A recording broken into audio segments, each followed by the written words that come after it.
And I think that it's very clear, especially starting in 2017 when President Trump was sworn in the first time, that the courts have been used for nefarious purposes on a variety of issues. In fact, yesterday we had a hearing in our constitutional subcommittee about lawfare and how lawfare had been weaponized against President Trump, both while he was president as well as after his presidency.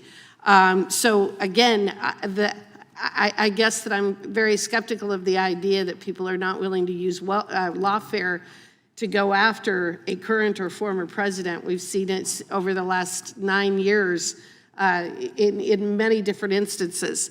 But the president is the one who gets to define the limit and scope of the duties of the personnel within his office. That is very clear from Article 2 of the Constitution. Will the gentlelady yield for a question on that? Yes.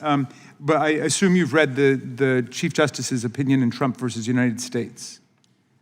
And if so, are you saying that this decision was wrongly decided in distinguishing between core functions of the president, where his discretion is indeed absolute, as you suggest, the official acts that are not within his core functions, where Chief Justice Roberts says that's subject to a balancing test, and then private and unofficial acts where he doesn't get to define it all, that's up to the court? That's not, we're not talking about immunity.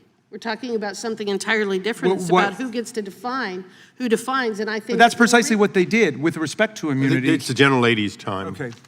When you read the decision, they did not strip the president of the ability to define or limit the scope— Yes, they did. —the duties of the personnel within They his said office. if it's private and unofficial, the court will know it. And that's exactly what this is about. If you rob a bank, you can't say that's part of my duties because I'm trying to reform the CFPB. And that's not what he's saying. When you're defining or limiting the scope of the duties of an official within the executive branch within the official of the executive office of the president, all we're trying to do is prevent the violation of the separation of powers, as I've indicated. And No, you're trying to strip the court of substantive jurisdiction over the president's powers, and you can't do that. It's emphatically the province and the duty of the judicial department to say what the law is, including over the president. That is not what this provision says. Well, if it doesn't, what does it say then? What does it mean to say no court may define or limit the scope of the duties of an official of the executive office of the president? The executive office, the president has the ability to define the scope of the individuals that work within the scope and the duties of the individuals that work in his office. So that could include criminal actions. That is not for a state court or a federal court to define. So that could include criminal actions. That is absolutely an absurdity to even make that then you're not allegation. reading Chief Justice Roberts' opinion. That's what it's all about. How do we constrain executive power? When you read this language, it says that no court may take over that role.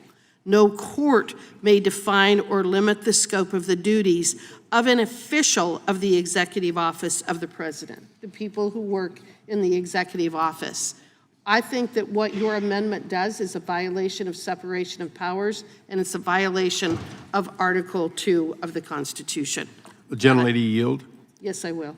It's always good when the constitutionalist specialist comes in. It helps us all.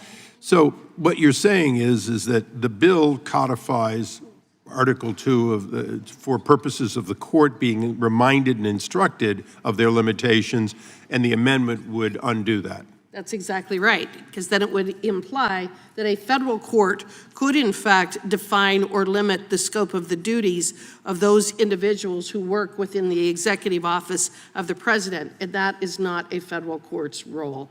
That is for, under Article 2, Section 1 of the Constitution, that power is vested in a president of the United States of America.